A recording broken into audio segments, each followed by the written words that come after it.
My name is Kylie, and I'm 39 years old. I work as a researcher for a pharmaceutical company. My husband, Shane, is the same age as me.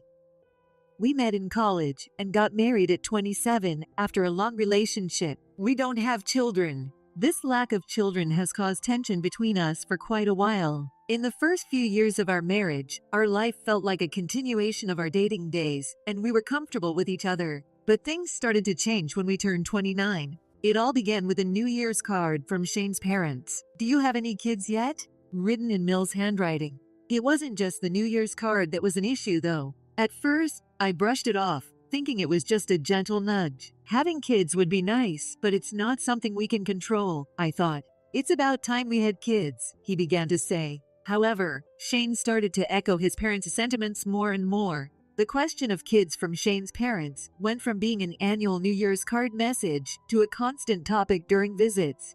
That wasn't all. They gave me a set of red loincloths with instructions on how to wear them, saying it would help us conceive. Then came bags of dried red beans because they're supposed to be good for fertility.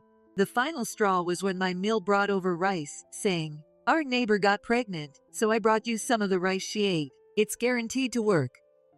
It was ridiculous relying on superstitions in desperate times. By our 4th year of marriage, both my husband and his parents were getting desperate, and the superstitions only intensified. My mill would call and ask, "Are you wearing the red loincloth?" I would give her vague responses to appease her. But the reality was, I tried it once, and it was just too uncomfortable to continue.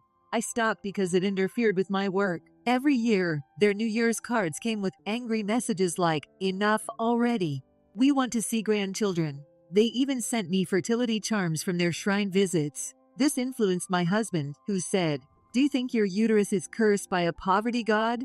"A poverty god in my uterus? That's a superpower. Don't be ridiculous. My periods are regular," I told him.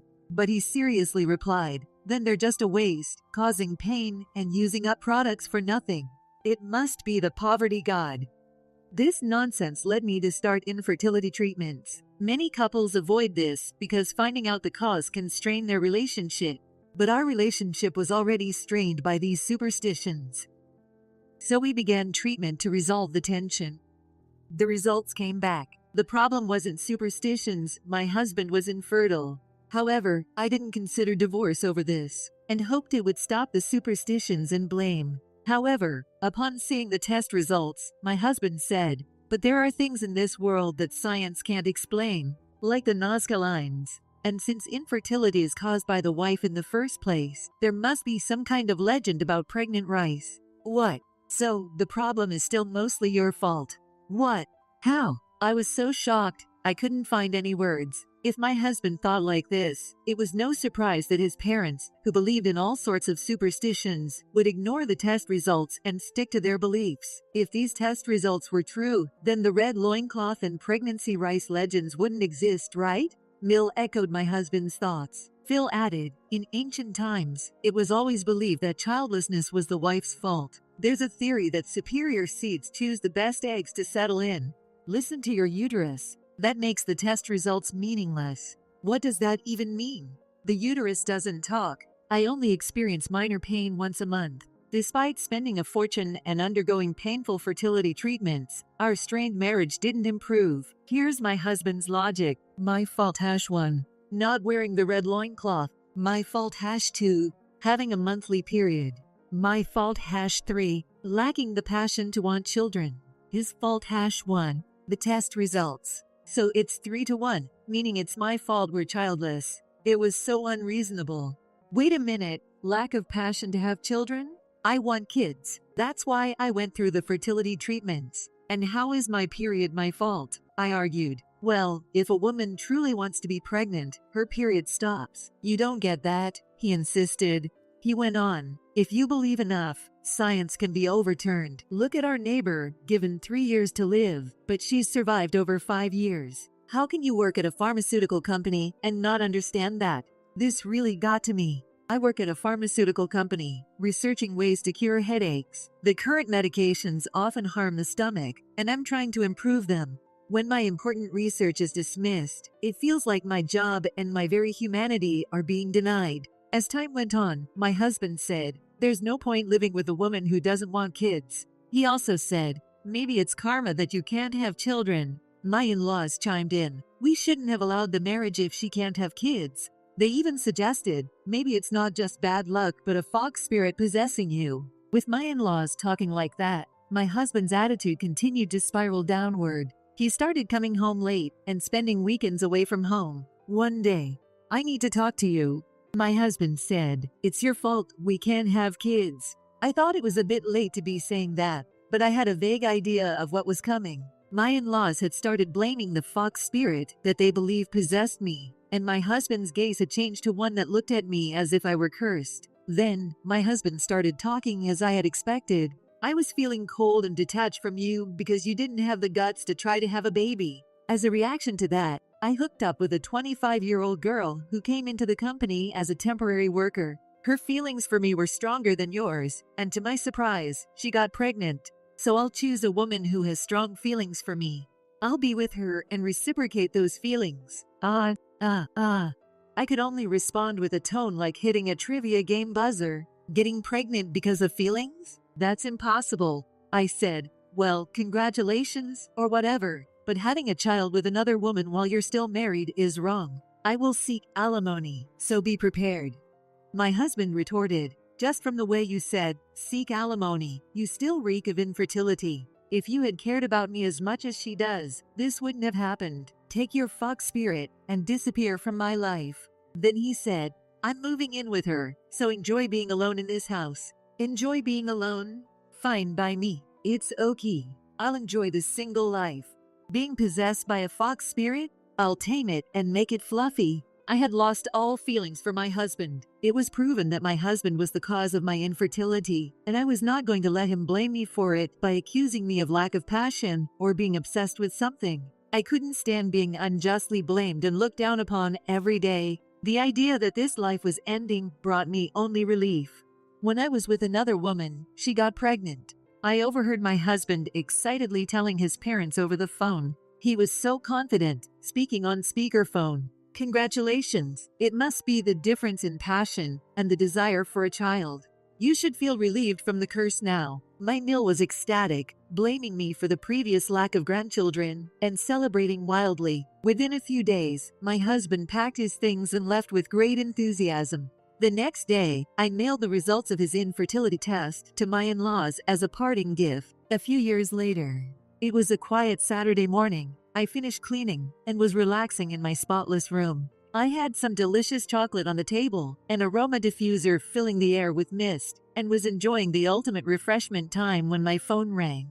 For someone with limited social interaction, it was rare for my phone to ring. Who could it be on such a peaceful afternoon? I checked the caller ID. It was my former Mill. What now? I answered the phone nervously. Help me, please, she screamed. I had no idea what was going on. In silence, I listened as my former Mill ranted. That child is definitely not my son's. The baby has blonde hair and blue eyes. I nearly spit out my tea. I sent a copy of the diagnosis to my in-laws to let them know that the child was definitely not my husband's child at that time. But it's funny how the results are so obvious. There's nothing I can do to help. We're divorced, remember? I said coldly.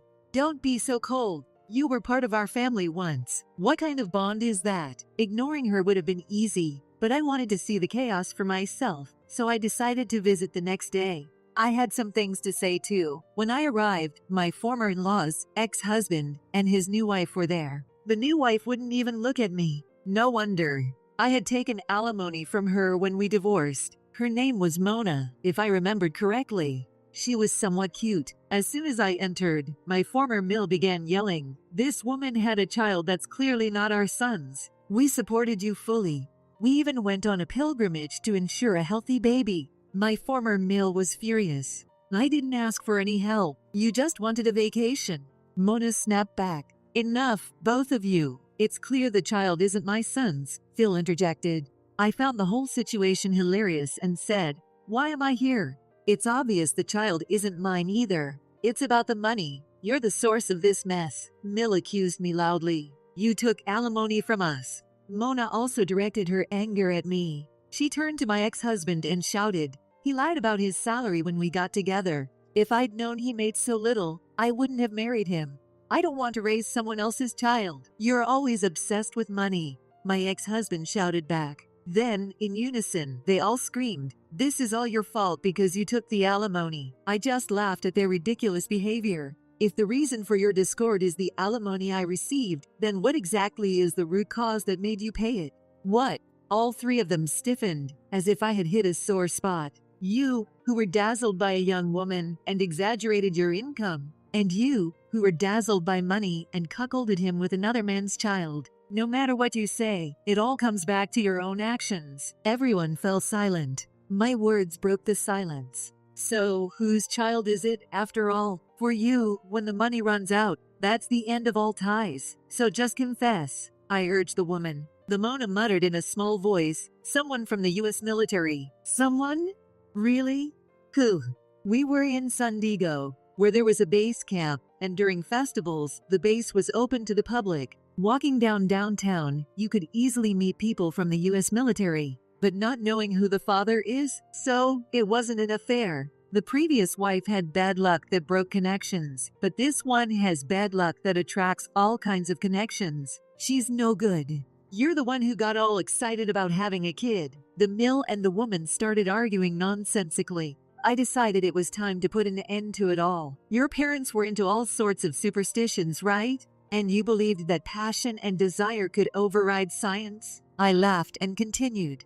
Then why don't you pray for the blue eyes and blonde hair to turn black? Ask the gods to change the child's genes. If you believe hard enough, it should work, right? Maybe wearing black underwear will make the hair and eyes turn black. At that moment, my phone rang. It was Kevin, right on time.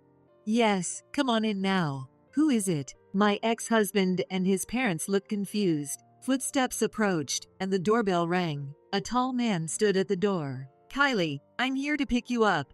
Thank you. Are you okay? I'm sorry I wasn't home last night because of surgery. Of course, don't worry. I introduced him to everyone. This is my new husband, Kevin. Hello, everyone. What? Yes, I had remarried. My new husband was a doctor in the U.S. military whom I met through work. He's tall, well-paid, and most importantly, very kind and respectful. There was nothing those men could beat. Well then, goodbye. You cursed me to live alone with bad luck, but I'm not alone anymore, I said with heavy sarcasm, and my husband beside me smiled and said, I will always protect Kylie. Mill, who didn't understand the situation, blurted out, Wait, so the blue-eyed child isn't his?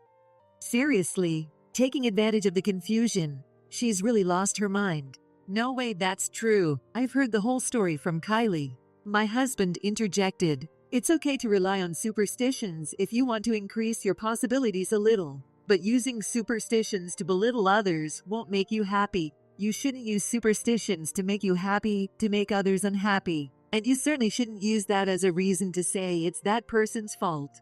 And they say what goes around comes around. At this, my ex-husband, who had been standing with his mouth open, started again with his theories. Then why is it that neighbor next door has lived longer than his diagnosed life expectancy? Thinking that had nothing to do with it, I listened as Kevin replied, Life expectancy diagnoses are usually given shorter to help people get their affairs in order. Doctors never guarantee that someone will die within that time. Kevin then added, I won't let Kylie near you anymore, as you only bring in happiness.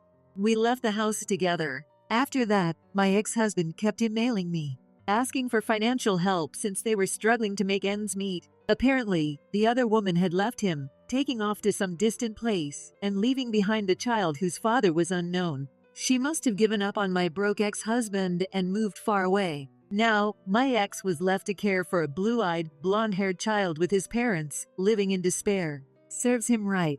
I won't be helping them at all. Kylie, I went to temple today, Kevin said as he handed me a small package when he got back from his trip with friends. Oh, what's this? Opening it, I found a tiny ceramic frog meant to go in my wallet. It's for good luck with money.